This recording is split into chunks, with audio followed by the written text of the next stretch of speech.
Story echoes of the harbor, the story behind Sydney's timeless opera house. In the early light of a crisp winter morning, the sails of the Sydney Opera House gleamed, capturing the sun's first rays like a sculptural beacon over the bustling harbor.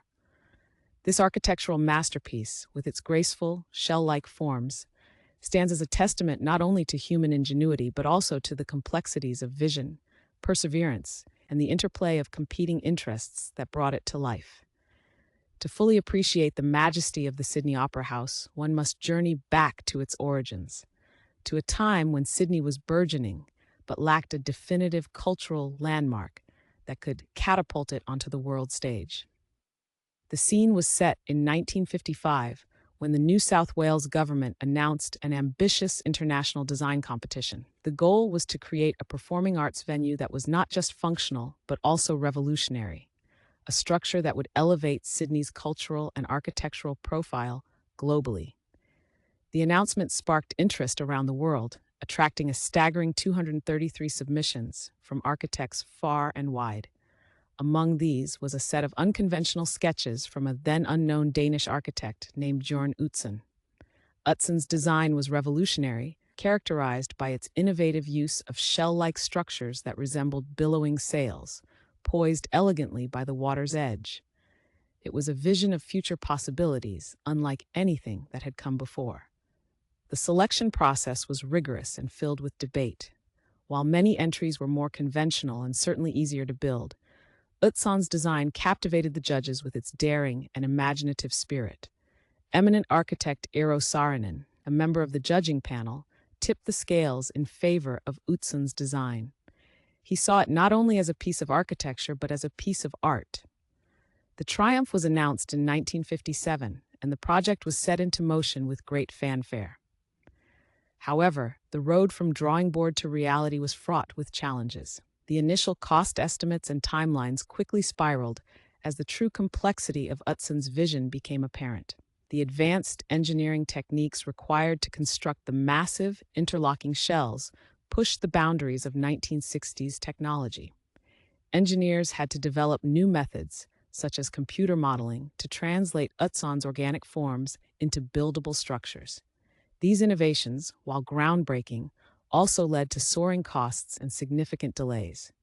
Further complicating matters were the political undercurrents swirling around the project. As it overstretched its budget, various factions within the Australian government and the public began to voice their skepticism and resistance. The tensions came to a head in 1966, when disagreements over design changes and costs became insurmountable. Under immense pressure and feeling increasingly isolated, Utzon made the difficult decision to resign from the project. His resignation was a moment of profound sadness, both for him personally and for those who had supported his vision from the outset. The Opera House, now without its original architect, was completed by a consortium of Australian architects. They took on the daunting task of bringing Utzon's outer structures to completion while making significant modifications to the building's interior. Despite these changes, the essence of Utzon's design remained visible and powerful in its final form.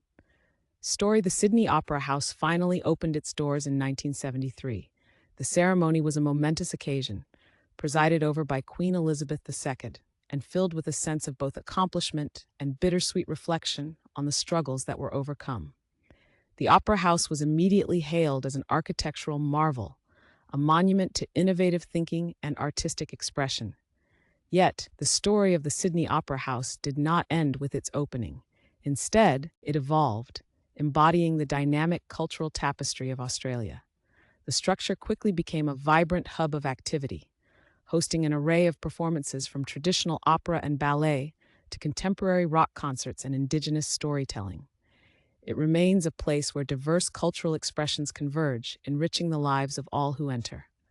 Today, as you stand before the Opera House, gazing at its soaring arches and listening to the whispers of waves that lap at its foundation, you are reminded of the universal themes that this story embodies: vision and resolve, struggle and triumph. You can feel the echoes of the past, of Utzon's imagination, the perseverance of engineers, and the collective will of supporters who believed in something greater than themselves. The Opera House is more than just a feat of architecture and engineering. It is a living testament to the enduring spirit of creativity. It is a place where the arts blossomed and continue to inspire countless individuals who pass through its halls. The narratives of artists and audiences alike intertwine within this space, each adding new layers to its rich history and ensuring its legacy. The Sydney Opera House, with its gleaming sails standing proudly against the Sydney skyline, is a symbol of what can be achieved when human aspirations are played out against the backdrop of bold ideas and courageous hearts. It draws people not only for its beauty, but for the stories it holds, a myriad of human experiences captured beneath its iconic arches. Part 1: Dreams Set Afloat. The harbor was a flurry of activity that winter morning in 1955. Ships bobbed eagerly against their restraints, seagulls cawed overhead, and the scent of salt mingled with the crisp air. As the city stirred, a particular buzz of excitement could be felt, an anticipatory hum that accompanied new beginnings. Men in suits were gathered at a podium, cameras flashing, to announce the commencement of the design competition that would forever change the face of Sydney. Miles away, in his modest Danish studio cluttered with models and plans, Utzon was contemplating his submission.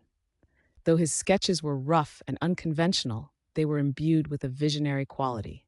Inspired by the interplay of form and nature, Utzon sought to capture the essence of navigation and exploration, a nod to the sails of the ships in the harbor.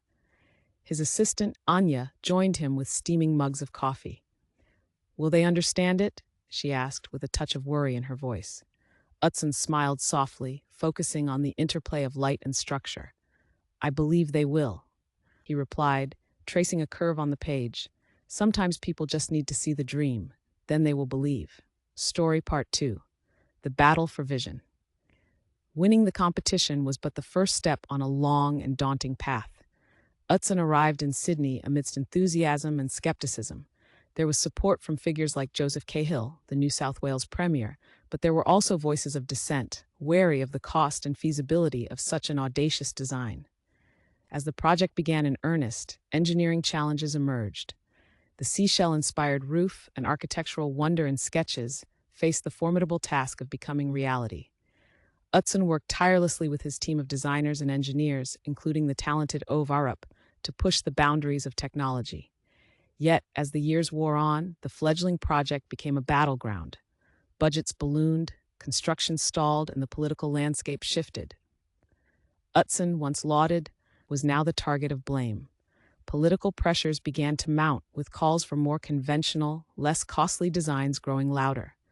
It was during these turbulent times that Utzon found solace and strength from a small group of artists and visionaries who gathered around him, collectively known as the True Believers. They saw the masterpiece as more than bricks and mortar. It was a beacon for future generations. Part 3: Departure and Return. The pressure reached a crescendo in 1966. Faced with conflicting demands and feeling betrayed by the authorities, Utzon resigned. It was a decision fraught with disappointment, but born of principle. As he packed his belongings, there was a poignant silence, a dream deferred, yet not extinguished. The completion of the Opera House fell to a new team. Changes were made, particularly to the interior spaces, yet each line of Utzon's exterior remained untouched, a reverent tribute to his original vision. The building was completed over the next 7 years, culminating in the grand opening in 1973. Amidst the cheers and ceremonies was a space for reflection. Utzon watched from afar, contemplating not the past regrets, but the living legacy of what he had created. In the years that followed, he was invited back to work on the building's conservation, returning to the structure he once dreamed from across the seas. Part 4: Symphony of Today. The Opera House today stands as a beacon of culture and creativity. Where once there was skepticism, there is now admiration. It draws performers and spectators across the globe, from the haunting depths of opera to the vibrant beats of pop concerts, enlivening the Australian spirit. Visitors can feel the pulse of life as they pass through the Opera House's many halls and theaters. Musical notes resonate, stories unfurl on stage, and the harmonies of diverse voices blend seamlessly into a single glorious symphony. Epilogue: An enduring legacy story. Standing at the harbor's edge, as night envelops Sydney and the sails of the Opera House shimmer under spotlights, it becomes clear that this is more than just a building. It is a testament to human creativity and resilience, a physical echo of dreams made manifest. Through victory and adversity, the Sydney Opera House remains a milestone in architectural achievement. Utzon's vision, once threatened, now stands immortalized in the hearts of all who come to experience its grandeur. The Opera House continues to tell its story, a living, breathing monument to the enduring symphony of human artistry and ambition amidst the ever-changing tides of time.